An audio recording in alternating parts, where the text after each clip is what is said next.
Amigos, amigas, soy el padre José Luis Segura Barragán, que transmite desde la Loma, Jalisco, y pertenece a la diócesis de Apatzingán.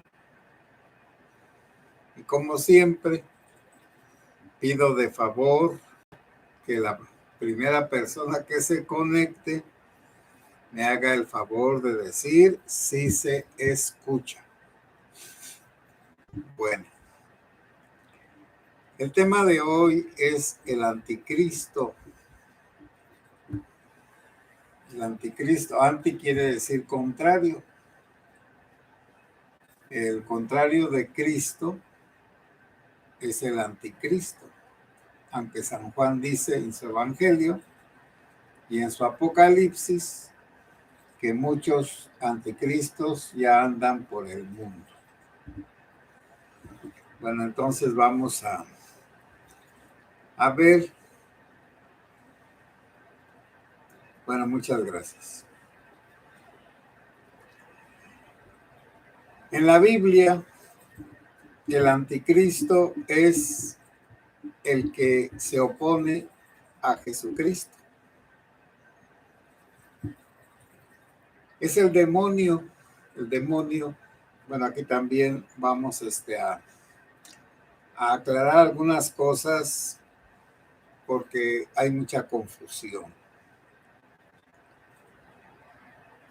¿Qué se cree en la Biblia y en el Apocalipsis y en la iglesia y en la sociedad en general? Pues se cree que el mal está difundido como si fuera un aire, como si fuera una nube, como si fuera una lluvia por todas partes. Y que el mundo está lleno de bondad, de un Dios bondadoso que hizo el mundo, pero que inexplicablemente tiene un enemigo dentro del mundo que él mismo hizo, que sería el espíritu del mal. Y ese espíritu del mal se manifiesta de muchas formas, pero el mal en sí es la destrucción de lo bueno y la imposición de lo malo. El Cristo viene a fundar un reino de Dios. El demonio, ese espíritu malo, se identifica con Satanás, con Belcebú, con el señor de las moscas.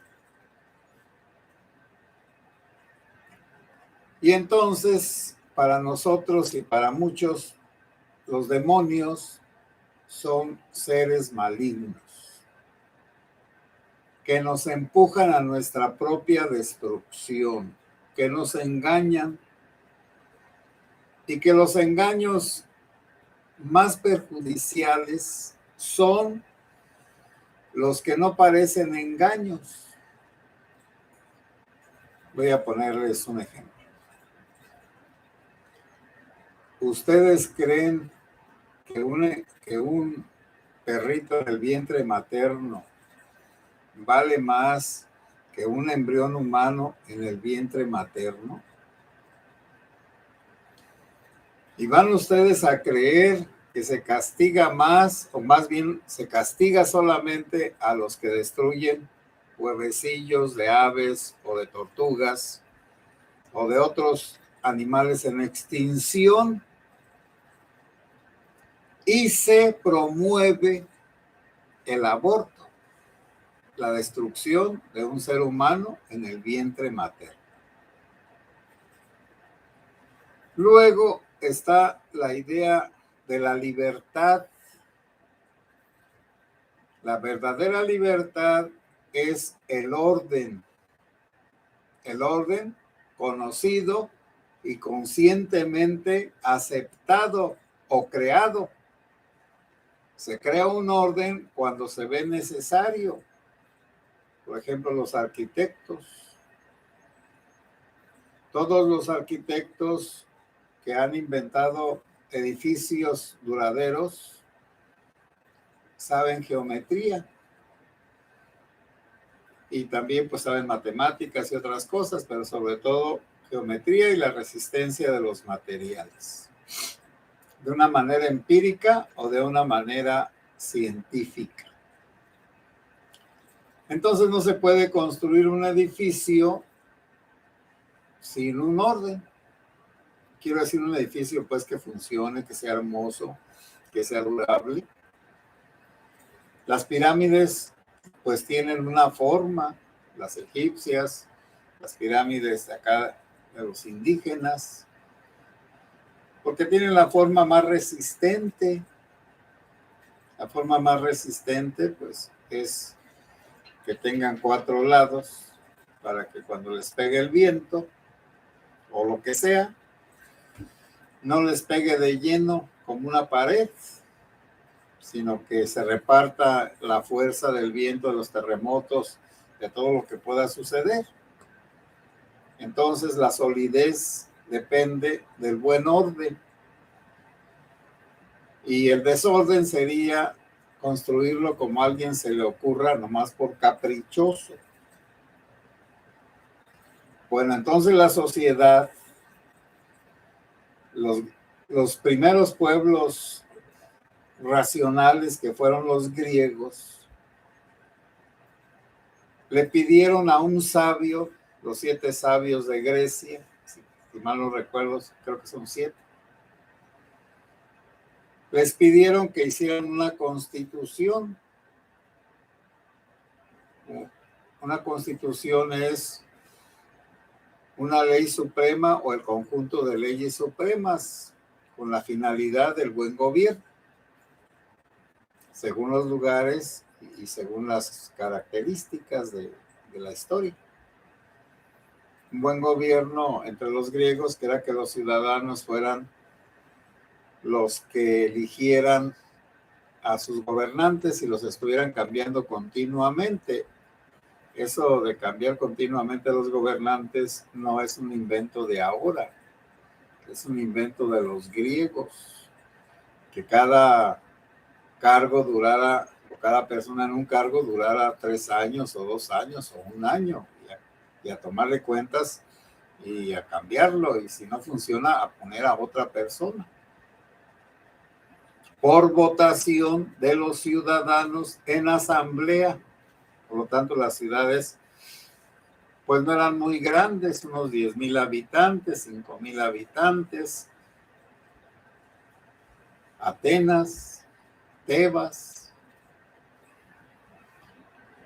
Mileto y todas esas ciudades se regían así, pero entonces no a cualquier papanatas le mandaban a hacer la constitución, es decir, el conjunto de leyes para un buen gobierno.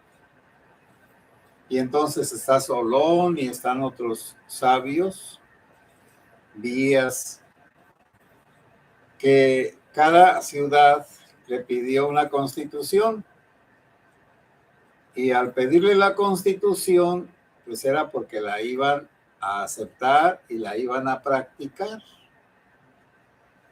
Por eso, cuando hicieron el juicio contra Sócrates, acusándolo de inventar otros dioses, de ateísmo y de corromper a la juventud, pues entonces lo hicieron como era normal. Acusaban a una persona, había entonces los acusadores que ellos mismos se presentaban, y el acusado contrataba a un sofista, a uno que supiera hablar bien, para que lo defendiera. Y en el caso de Sócrates, pues él se defendió solito. Bueno, pero entonces lo condenaron a muerte, primero que era culpable y luego, ¿qué pena? La pena a muerte, es como ahora García Luna. Primero lo condenan que es culpable y luego más adelante van a poner la pena. Eso viene de los griegos y de hacer un juicio público de una persona. Entonces, los que construyen buenas sociedades buscan o crean buenas leyes. Y luego está el respeto a esas leyes, porque el respeto a esas leyes garantiza el resultado. El irrespeto, la violación, garantiza la destrucción de un pueblo, como el pueblo mexicano. El pueblo mexicano ha cambiado su constitución. Bueno, está la del 24, está la del 57, 56, 58, 59, está la del 60, y luego está la del 17, y de esa ya no queda nada porque la han parchado, roto y cambiado. El pueblo mexicano no sabe vivir libre, no sabe vivir ordenadamente. Y por eso cambia de forma de gobierno, como una servidora social cambia de prendas íntimas,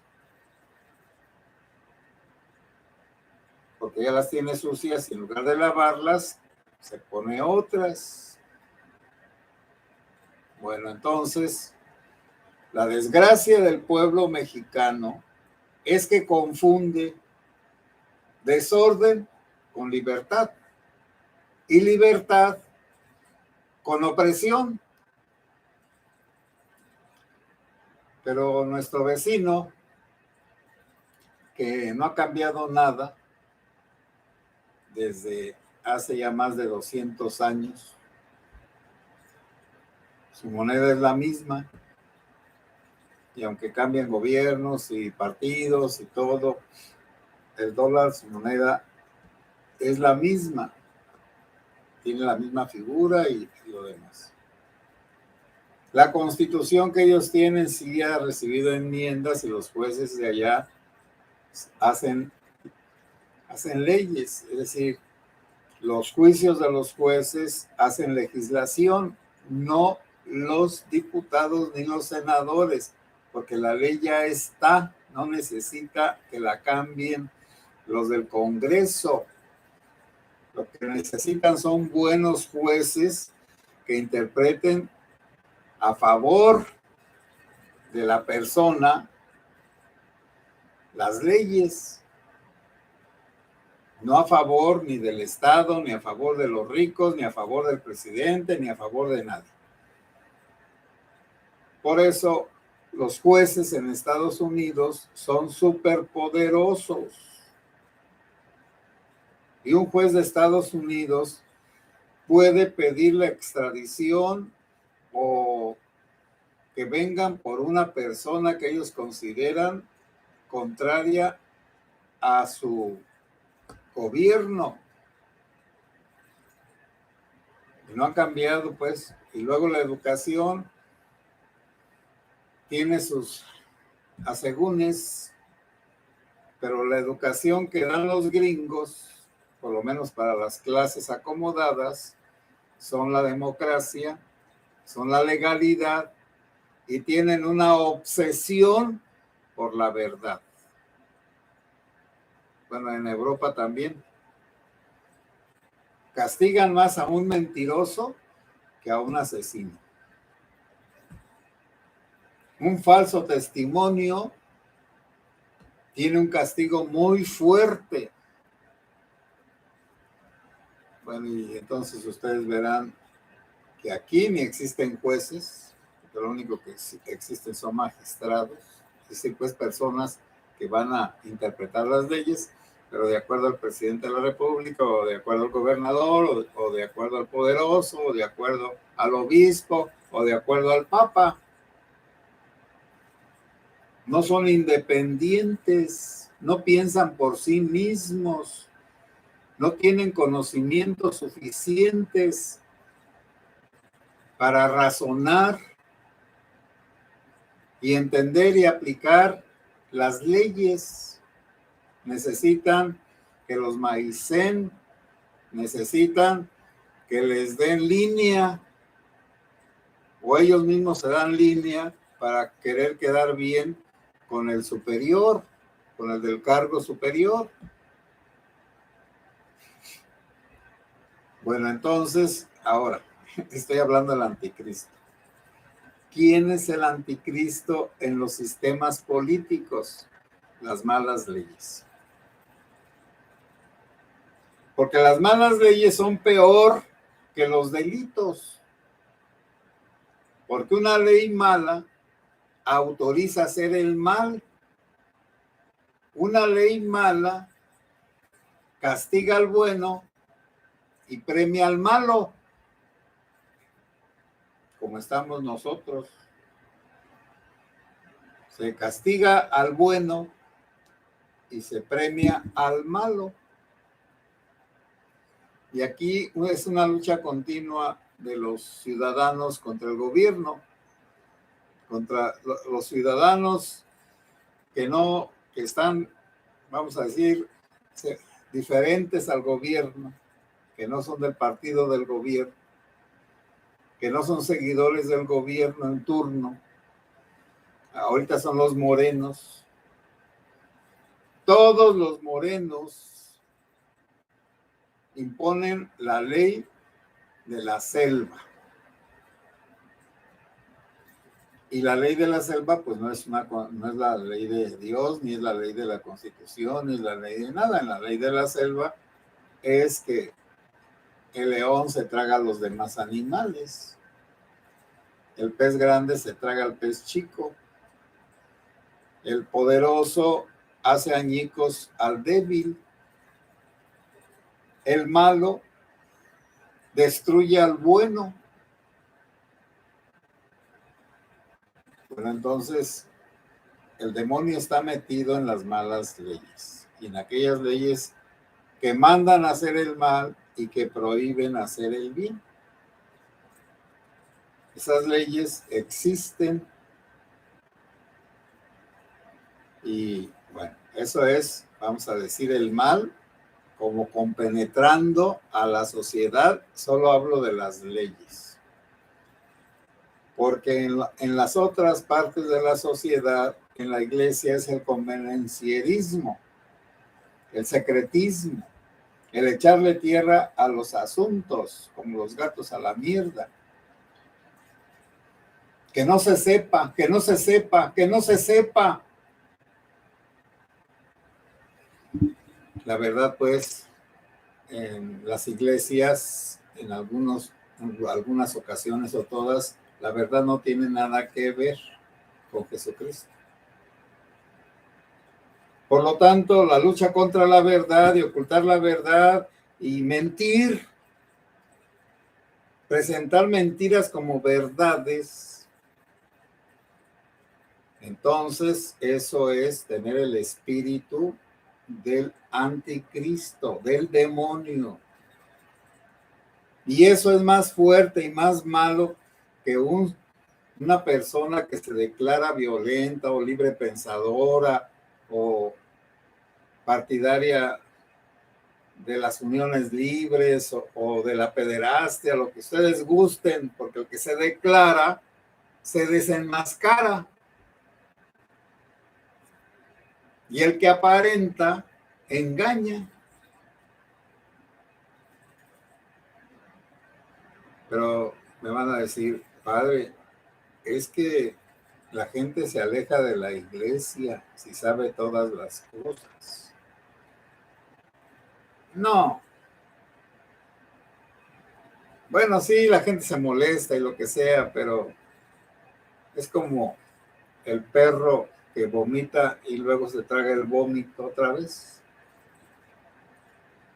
Porque no encuentra sentido a la vida si no es dentro de su religión, aunque en su religión se cometan actos horrorosos, como la pederastia, como el robar a los pobres. Los pastores protestantes son expertos, profesionales en robar a los pobres, exigiéndoles el diezmo. Acá en la Iglesia Católica se pide, también es cierto, que hay vivales. Vivales pues quiere decir sinvergüenzas, aprovechados. Pero el robar a los pobres es todo lo contrario de lo que enseñó Jesucristo. El usar a los fieles para kermeses, para rifas, para cooperaciones obligatorias, para que el pastor se compre su mansión y el cura su camioneta, para que se oculte la vida de pecado como los de la luz del mundo, como el padre Maciel. Por eso entonces, miren, el anticristo, bueno, el anticristo, como dice en la Biblia, va a ser una persona muy amable que gobierne al mundo por unos 1000 años. Pero parece que eso no va a llegar todavía. O que ya vino, pero infundió esa maldad desde abajo. Y también en los hogares, la maldad. Lo que se enseña a los niños. Estoy leyendo un librito que se llama Antropología de la Pobreza, de un tal Lewis, que escribió la familia Sánchez. Que hay una película muy buena de la familia Sánchez. Es un estudio de un americano, norteamericano, sobre la pobreza en México. Y es muy desagradable leerlo. Por ejemplo, en esa antropología de la pobreza, antropología quiere decir explicación desde el ser humano de la pobreza. Y entonces expone las varias familias de pobres, el pobre que se hizo rico de pronto, pero que no perdió sus costumbres pueblerinas, el pobre verdaderamente dado al traste que vive a la orilla de un canal hediondo en una choza de láminas, y describe los comportamientos de los pobres. Y la pobreza también es enemiga de la bondad, de la compasión, de la amabilidad, de la paz, de la tranquilidad. Bueno, otro día hablo más específicamente. El anticristo está entre nosotros. Hay muchos anticristos. Todos los anticristos son los que dicen mentiras, los que luchan en contra de la verdad, sean quienes sean. Todo el que dice la verdad, dice Santo Tomás de Aquino, tiene al Espíritu Santo.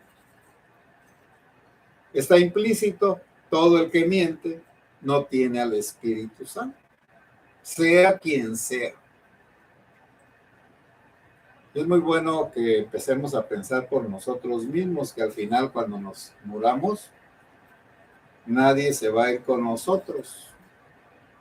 Nadie, además, va a responder por nosotros, si no es Jesucristo. Por eso, poco a poco, pues, debemos de ir limpiando todo esto. Está muy sucio todo. Es decir, pareciera que es imposible hacer algo, modificar algo, pero es que ese derrotismo también no es bueno. Tampoco un optimismo que ya estamos cambiando al mundo. No, no estamos cambiando al mundo. El mundo sigue igual con nosotros y si nosotros sigue adelante. Se murió nuestro padre San Francisco y ni falta nos hizo. Bueno, amigas y amigos, voy a recomendar sus comentarios. Bueno, Sergio Montes y Josefina Galván, que sí se escucha. Gracias. Mónica Gallardo, muy buenos días, padre. Saludos como siempre desde Houston, Texas. Dios le bendiga siempre. Sí, muchas gracias. Amparo Magaña, fuerte pero verdadero, padre. Buenas noches. Sí, es que tenemos que tomar algunos temitas y entonces vámonos aplicando a nuestra vida. Dejemos de vivir una vida de mentira, que es muy difícil a veces aceptar que vivimos una mentira, pero entonces si aceptamos que vivimos esa mentira es más fácil que nos curemos de esa mentira. Si no aceptamos las mentiras de nuestra vida o en nuestra vida, no podemos hacer nada. Amigas y amigos, buenas noches, que Dios, o buenos días, que Dios los bendiga.